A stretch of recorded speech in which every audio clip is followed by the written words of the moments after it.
बुद्धवंदनेला आणि धम्मपठनाला सुरुवात करूयात. अरहं सम्मा संबुद्धो भगवा बुद्धं भगवन्तं अभिवादेमि. स्वाख्यातो भगवता धम्मो धम्मं नमस्सामि. सुपठिपन्नो भगवतो सावकसंघो संघं नमामि. ओकासवन्दामि भन्ते द्वारतयेनं कथं सब्बं अपराधं खमतु मे भन्ते. द्वितीयंपि ओकासवन्दामि भन्ते द्वारतयेनं कथं सब्बं अपराधं खमतु मे भन्ते. तथियंपि ओकासवन्दामि भन्ते द्वारतयेनं कथं सब्बं अपराधं खमतु मे भन्ते. ओकास अहं भन्ते त्रिशरणेन सद्धि पंचशीलं धम्मं याचामि. अनुग्रहं कथवा शीलं देत मे भन्ते. द्वितीयंपि ओकास अहं भन्ते त्रिशरणेन सद्धि पंचशीलं धम्मं याचामि. अनुग्रहं कथवा शीलं देत मे भन्ते. तथियंपि ओकास अहं भन्ते त्रिशरणेन सद्धि पंचशीलं धम्मं याचामि. अनुग्रहं कथवा शीलं देत मे भन्ते. नमो तस्स भगवतो अरहतो सम्मा संबुद्धस्स. नमो तस्स भगवतो अरहतो सम्मा संबुद्धस्स. नमो तस्स भगवतो अरहतो सम्मा संबुद्धस्स. बुद्धं शरणं गच्छामि धम्मं शरणं गच्छामि संघं शरणं गच्छामि. द्वितीयंपि बुद्धं शरणं गच्छामि द्वितीयंपि धम्मं शरणं गच्छामि द्वितीयंपि संघं शरणं गच्छामि. तथियंपि बुद्धं शरणं गच्छामि तथियंपि धम्मं शरणं गच्छामि तथियंपि संघं शरणं गच्छामि. पाणातिपाता वेरमणि सिक्खापदं समादियामि. अदिन्नदाना वेरमणि सिक्खापदं समादियामि. कामेषु मिच्छचारा वेरमणि सिक्खापदं समादियामि. मुसावादा वेरमणि सिक्खापदं समादियामि. सुरामेरयमज्जपमादठाना वेरमणि सिक्खापदं समादियामि. साधु साधु साधु. वनगंधं गुणपेथं एथं कुसुमसंतति. पूजयामि मुनिन्दस्य श्रीपादसरोरहे. पूजेमि बुद्धं कुसुमेन नैनं पुह्येन मेथेन लभामि मोक्षं.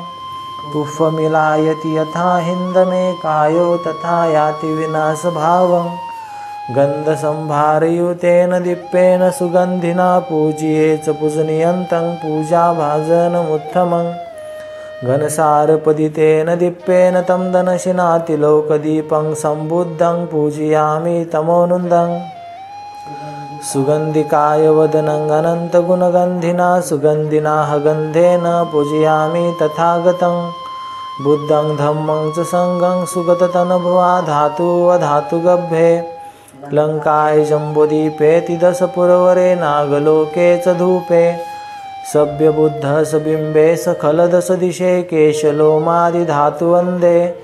सभ्येऽपि बुद्धं दशबलतनुजं बोधिचेत्यं नमामि.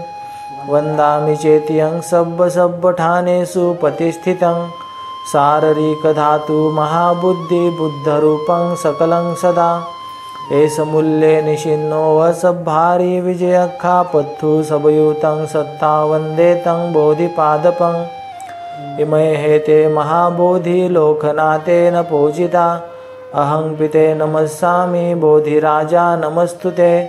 बोधिराजा नमस्तुते. बोधिराजा नमस्तुते.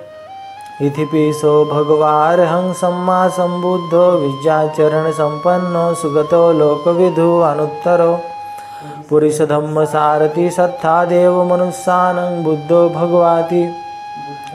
बुद्धं जीवितपर्यन्तं शरणं गच्छामि हेच बुद्धातीताच हेच बुद्धानागता पचुपन्नाच हे बुद्धा वंदामि सब्बधा नत्थि मे शरणं आयं बुद्धो मे शरणं वरं एतेन सच्चवज्जन होतु मे जय मंगलं उत्तमंगेन वन्देऽहं पादपशुवरुत्तमं बुद्धेयो खलितो दोषो बुद्धो खमतु तं मम एंकिंचिरथनं लोके विज्यति विविधापथु रथनं बुद्ध समानथि तस्मा स्वत्ति भवन्तु मे यो सन्निशिन्नो वरबोधि मूले मारन् ससैना महन्ति विजत्वा सम्बोधिमागच्छि अनन्तयानो लोकोत्तमोतं पनमामि बुद्धं स्वाख्यातो भगवता धम्मो सन्दिष्टिको अकालिको यहि पशिको अपनायको पच्यतं वेदितभो वियुहिति धम्मं जीवितपर्यन्तं शरणं गच्छामि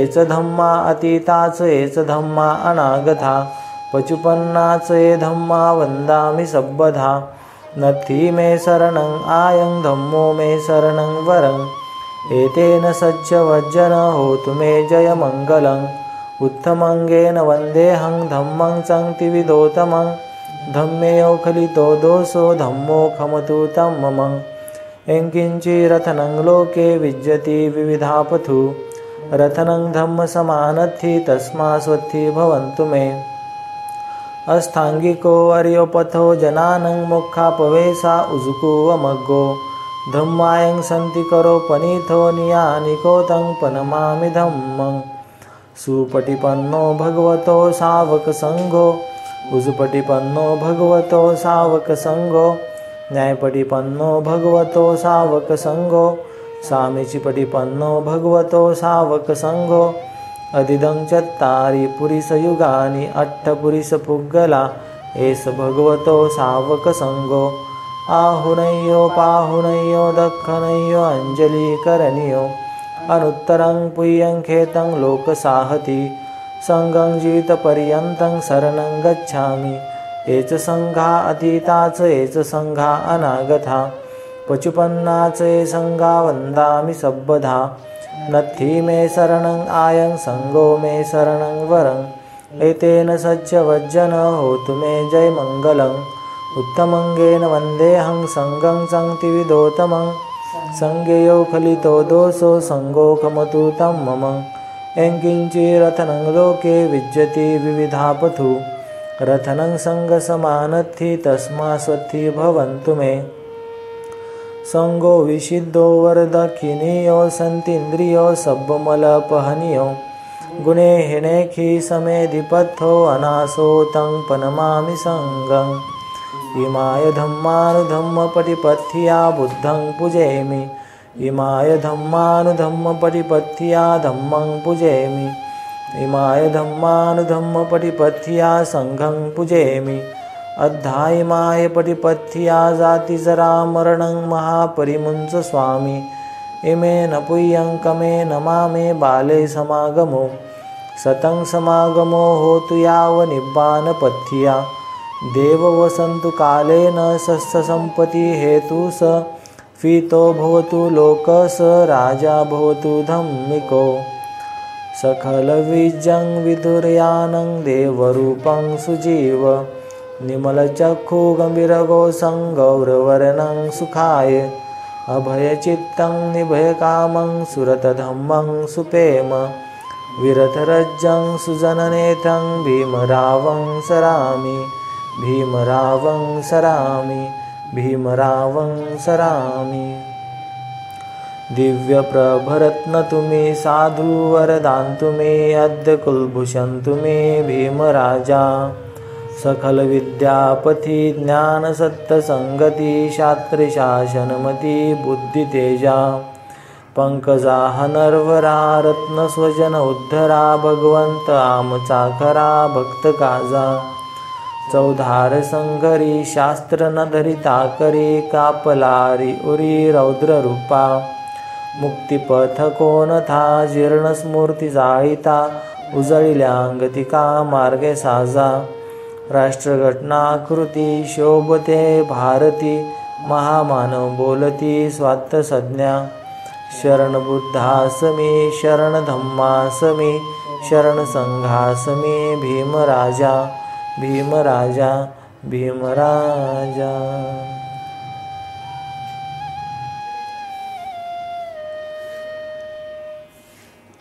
आज आपण पाहणार आहोत आत्म्यावरील विश्वास हा अधर्म आहे.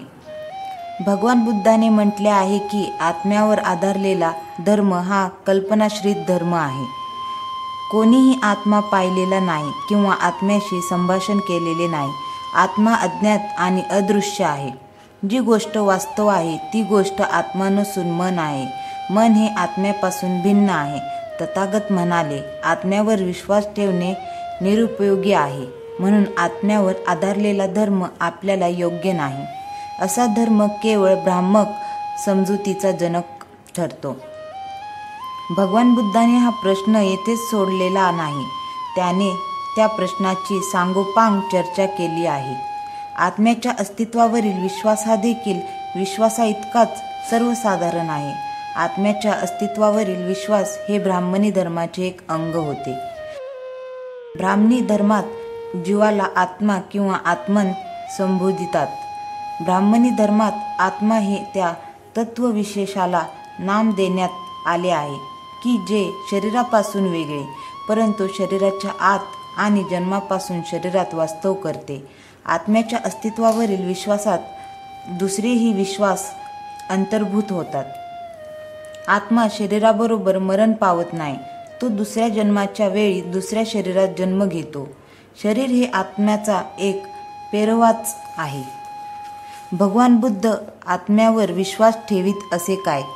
नाही, तो विश्वास ठेवीत नसे. आत्म्यासंबंधी त्यांच्या सिद्धांताला आत्मनवाद असे म्हणतात. अशरीरी आत्मा मानला तर त्यांच्या संबंधाने अनेक प्रश्न उद्भवतात. आत्मा काय आहे? तो कोठून आला? शरीराच्या मृत्यूनंतर त्याचे काय होते? तो कोठे जातो? शरीराच्या मृत्यूनंतर तो परलोकात कोणत्या स्वरूपात राहतो?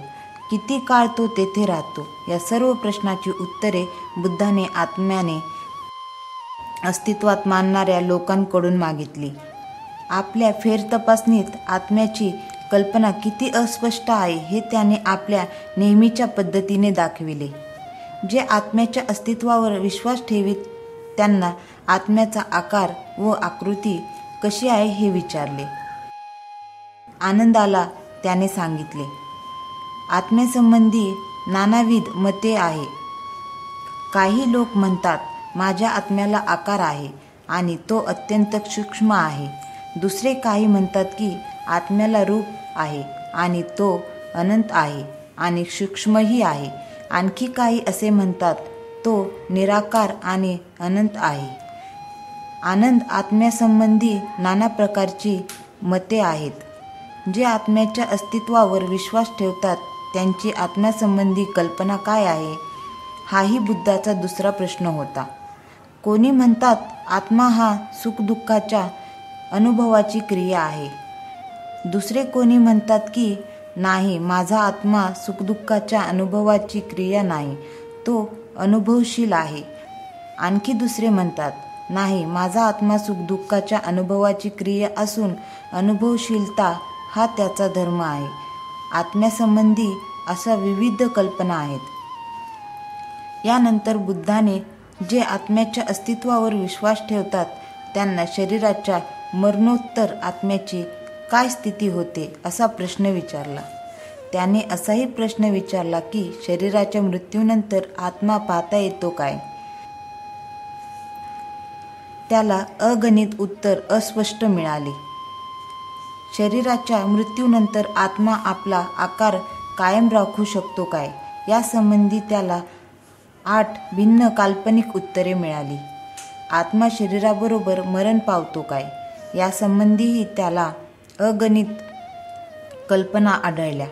तथागताने शरीराच्या मृत्यूनंतर आत्मा सुखी असतो की दुःखी असतो हाही प्रश्न विचारला. शरीराच्या मृत्यूनंतर आत्मा सुखी असतो काय? यासंबंधी श्रमण ब्राह्मणी मते भिन्न होती. काही म्हणाले की तो अतिशय दुःखी असतो, काही म्हणाले तो सुखी असतो. इतर काही म्हणाले की तो सुखी व दुःखी असतो व इतर म्हणाले तो दुःखी अथवा दुःखीही नसतो. आत्म्याच्या अस्तित्वाच्या विश्वासावरील ह्या सर्व सिद्धांताला त्यांनी दिलेले उत्तर चुंदाला त्यांनी दिलेल्या उत्तरासारखेच होते. चुंदाला तो म्हणाला, हे चुंद, जे श्रमण ब्राह्मण या मतांपैकी कोणत्याही एका मतावर विश्वास ठेवतात त्यांच्याकडे जाऊन मी त्यांना विचारतो, मित्रांनो, हे तुमचे म्हणणे ठीक आहे काय? आणि ते उत्तर देतात, होय, माझेच मत खरे आहे. दुसरी मते मूर्खपणाची आहेत. मी त्यांचे मत स्वीकारित नाही का? कारण लोकांची या विषयासंबंधी भिन्न मत आहेत. त्यांची मते मी माझ्या मतापेक्षा श्रेष्ठ मानित नाही. एवढेच काय, ती माझ्या मताच्या तोडीचीही मी मानित नाही. आता एक महत्त्वपूर्ण प्रश्न पुढे येतो, तो असा की आत्म्यावरील विश्वासाच्या सिद्धांताविरुद्ध भगवान बुद्धाची विचारसरणी काय होती? आत्म्याच्या विरुद्ध भगवान बुद्धाने जी सर्वसामान्य विचारसरणी मांडली आहे तीच त्याने ईश्वराचे अस्तित्व नाकारताना मांडलेली आहेत. त्याने असा विचार मांडला आहे की आत्म्याच्या अस्तित्वाची चर्चा ही देवाच्या अस्तित्वाच्या चर्चेइतकीच निरुपयोगी आहे. देवाच्या अस्तित्वावरील विश्वास हा सम्मादिष्टीला जितका बाधक आहे तितकाच आत्म्याच्या अस्तित्वावरील विश्वास बाधक आहे.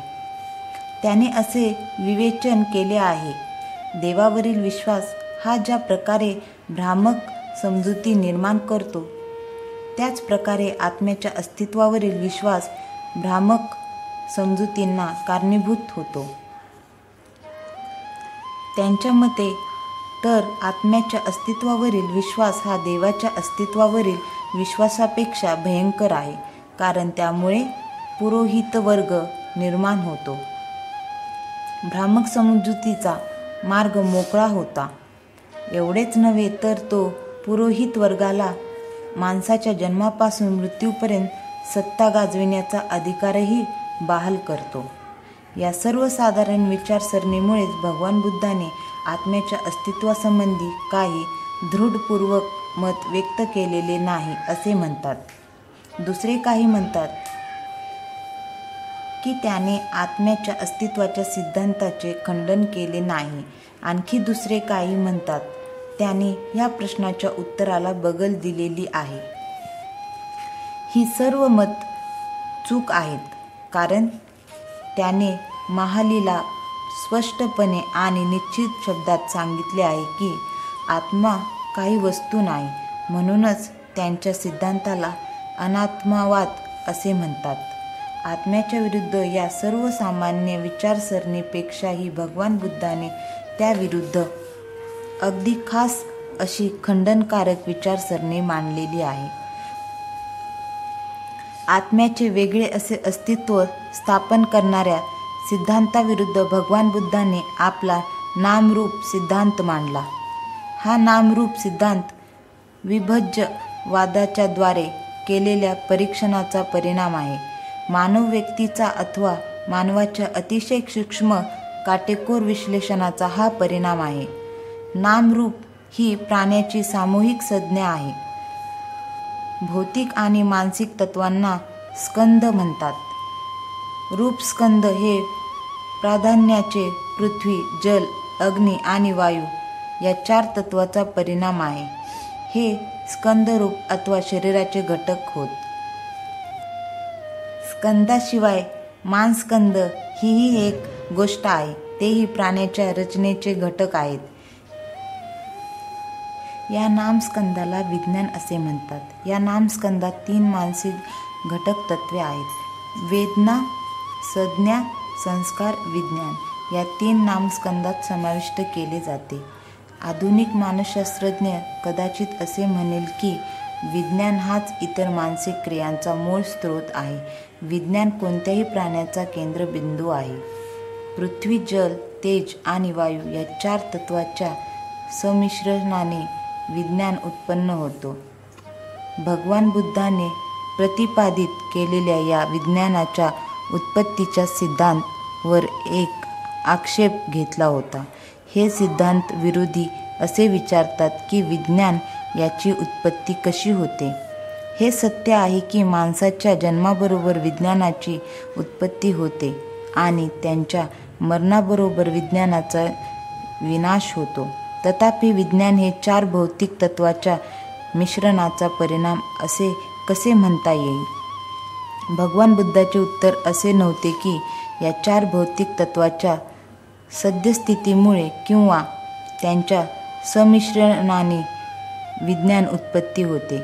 भगवान बुद्धाने म्हटले आहे की जेथे शरीर अथवा रूप काया आहे तेथे त्यांच्यासह नाम कायाही राहत असते. आधुनिक विज्ञानातील एक उदाहरण देता येईल. जेथे विद्युत क्षेत्र असते तेथे ते त्यांच्यासह आकर्षण क्षेत्र असते. हे आकर्षण क्षेत्र कसे निर्माण होते किंवा कोणत्या प्रकाराने अस्तित्वात येते हे कोणालाही ज्ञात नाही, परंतु ते नेहमीच विद्युत क्षेत्राबरोबरच असते. शरीर आणि विज्ञान यांच्यामध्ये अशाच प्रकारचा संबंध आहे असे का म्हणू नये? आकर्षण क्षेत्र हे विद्युत क्षेत्राच्या संदर्भात प्रेरित क्षेत्र असे समजले जाते. विज्ञान हेही रूप कायाच्या संदर्भात प्रेरित क्षेत्र का म्हणू नये? भगवान बुद्धाची आत्म्याच्या विरुद्ध तर्क सरणी येथेच समाप्त होत नाही. ह्याशिवाय त्याला आणखी काही महत्त्वपूर्ण सांगायचे होते. जेव्हा विज्ञानाचा उदय होतो तेव्हा मनुष्य जीवित प्राणी बनतो. म्हणूनच विज्ञान हे माणसाच्या जीवनातील प्रधान वस्तू आहे. विज्ञानाची प्रकृती ज्ञानमूलक, भावनामूलक आणि क्रियाशील आहे. विज्ञान जेव्हा ज्ञान प्रदान करते तेव्हा ते ज्ञानमूलक असते. ह्या विश्लेषणानंतर भगवान बुद्ध प्रश्न करतो की आता आत्म्याने करावयाचे कोणते कार्य होते? आत्म्याची म्हणून जी कार्ये मानली जातात ती सर्व विज्ञानाच्या द्वारेच होत असतात. ज्याचे काही कारण नाही असा आत्मा मानणे तर्क विसंगत आहे. या पद्धतीने भगवान बुद्धाने आत्म्याच्या अस्तित्वाचे खंडन केले आहे. याच कारणास्तव आत्म्याचे अस्तित्व हे धम्माचे अंग असू शकत नाही. बुद्ध वंदनेला आणि धम्मपठनाला समाप्त करूयात. सब पापस अकरणं कुशलस्य उपसंपदा सचित्त परियोदपनं एतं बुद्धान शासनं धम्मं चरे सुचरितं नथं दुचरितं चरे धम्मचारी सुखं सेति अस्मि लोके परमिच नथावथा धम्मधरो यावता बहुभासति योच पंपी सुतवान धम्मकाये न पश्यति सवे धम्मधरो होति यो धम्म न भजति नथि मे शरणम् आयं बुद्धो मे शरणं वरम् एतेन सच्चवज्जेन होतु मे जयमङ्गलं नथि मे शरणं आयं धम्मो मे शरणं वरम् एतेन सच्चवज्जेन होतु मे जयमङ्गलं नथि मे शरणं आयं संघो मे शरणं वरम् एतेन सच्चवज्जेन होतु मे जयमङ्गलं. नमो बुद्धाय, नमो धम्माय, नमो संघाय, नमो भीमाय. साधु साधु साधु बुद्धं नमामि, धम्मं नमामि, संघं नमामि.